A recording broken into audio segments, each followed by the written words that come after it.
body leaves the negative force of the super dug into the earth body and leaves the earth because it no longer has the feet touching the ground, causing it to stay here. Understand? Yeah. Okay, now, here's what alchemy is. Here's the beauty of alchemy. Now, I want to get all this out because I think they're going to censor the web here. I want to get this out as fast as I can. In alchemy, what you do, everybody listen if you can, grab your paper and pens and take notes. You got it. What you're doing here is you want to capture the positive force that's in the air above the ground. Okay? You want to somehow capture that positive force. You want to concentrate it, and you want to take it to counteract the growing negative force of aging. Okay? And the way that this is done, and if I would have been burned at the stake 300 years ago for saying this, but at this point, it's time to get it out. The way that this happens is that you have to capture the positive force. And the way that you capture the positive force is this way. You gather up dew or rain, but preferably dew, and you gather it before it hits the ground, and you do not let it touch the ground. You gather it up in glass, and you keep the glass off the ground. You gather up a lot of dew, okay? Like 150 gallons. Whoa. Okay. Yeah, all right? And you gather up the dew, and you, in some places, have more dew than others. Sometimes a year you get more dew than other times. So you have to gauge it. But you can also use rainwater, because the rain, as it passes through the air, is picking up the positive element. Okay? Oh, okay. And so is the dew.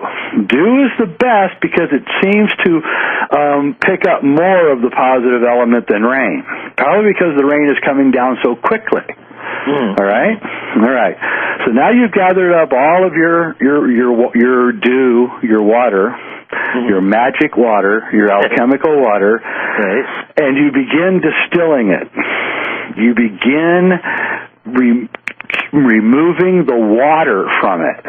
And you boil it very slowly, and it's going to take months to boil all of that dew down into a shot glass.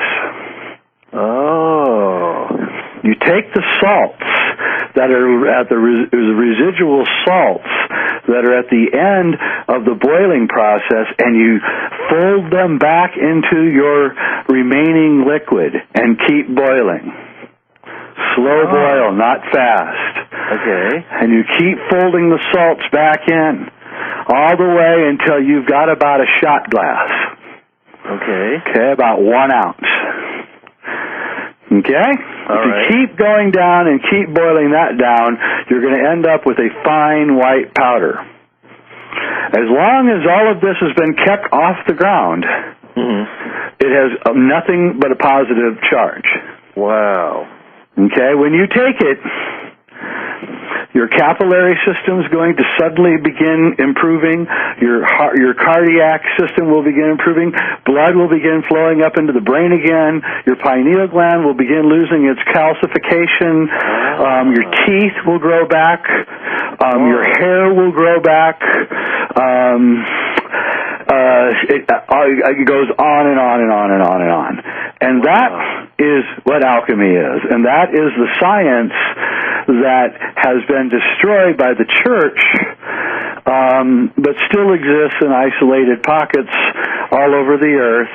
And with that knowledge, you could live to be 3, 4, 5, 6, 7, 800 years old, because the vitality of the positive force is being put into you at such a high volume. It's almost like a rebirth.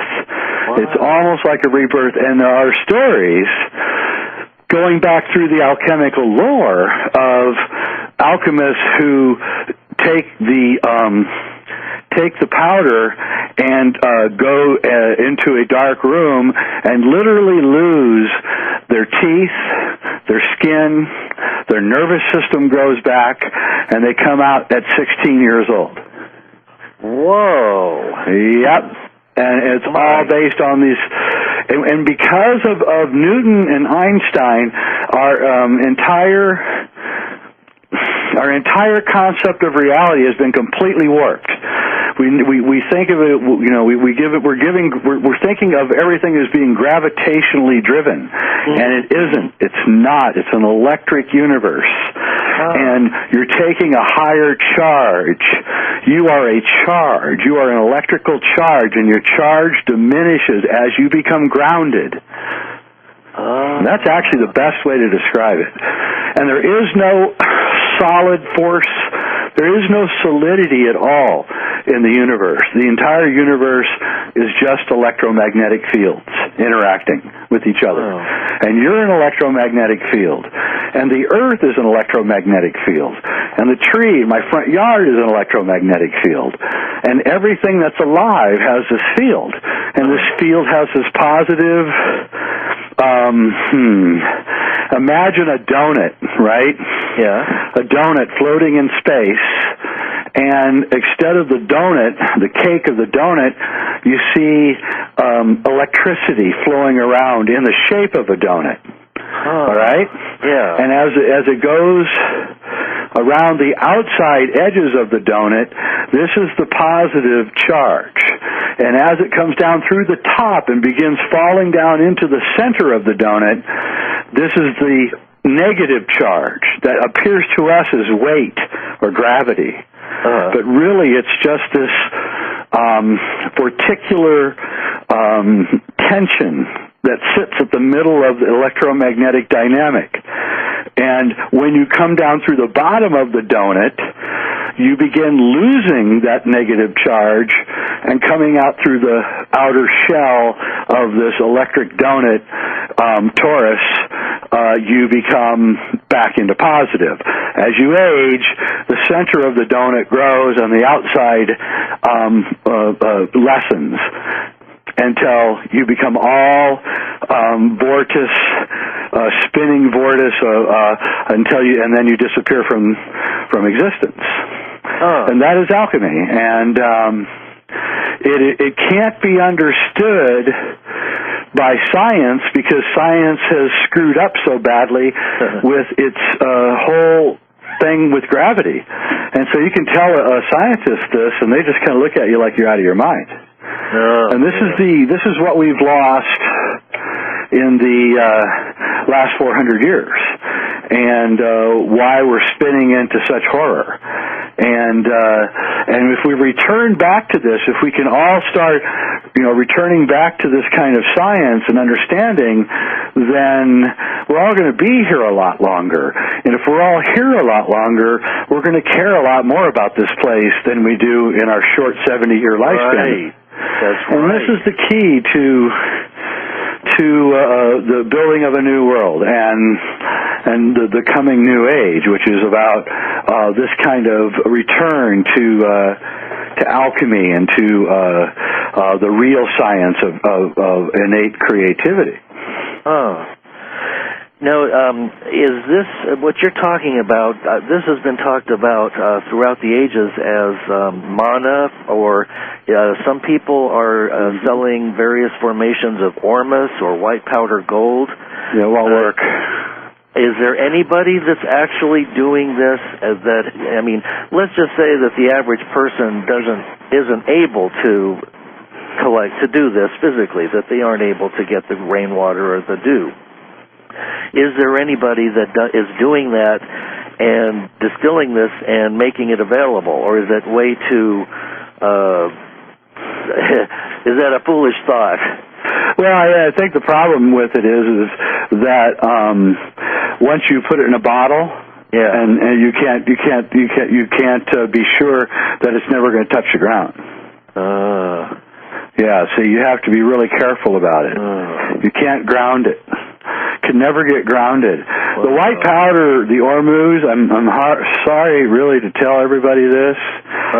It's absolutely worthless, and it's actually probably dangerous. You get metal poisoning from it.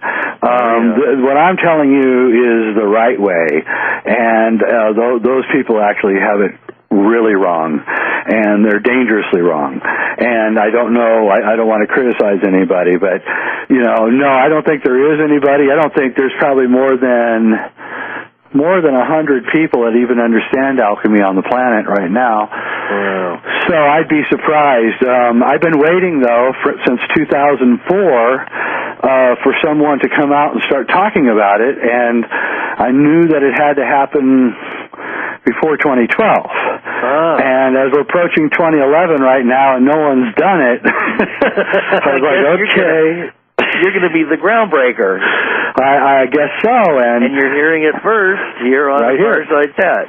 That's right. And this goes into this whole other thing about Sophia and the living entity of the earth, because, without what you're really doing is we're living inside the electromagnetic egg of Sophia, or the goddess of wisdom. Mm-hmm. And she is showering down this manna on us, and we're ignoring it. And it's showering down on us all the time, and we live in it. And people have done studies of indigenous people who live outside and don't live inside, and they can leap higher than people who live indoors. And they've always wondered why this is, why even athletes who are trained to leap can't leap as high as, like, say, the people in Australia who live outside, or the people in Africa who live outside at night. Oh, yeah, yeah. And the reason is because they're getting soaked by the dew. Yeah. And this is the key to the whole understanding of everything. And with this knowledge, you can go back and read old alchemy books, and you'll be able to follow along perfectly with what they're saying. We'll understand what they're talking about. That's right. Well, okay, that's right. And there's a million ways to do it. There's,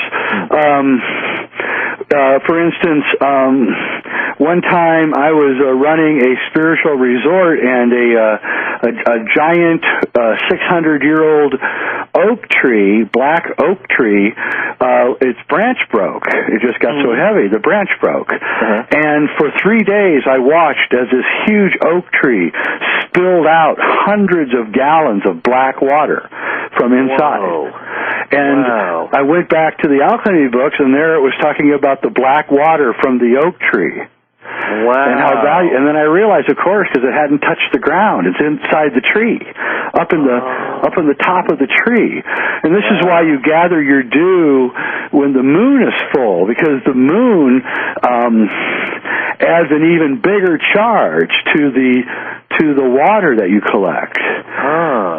Yeah, this whole thing is, once you see it and once you get it, it's very exciting.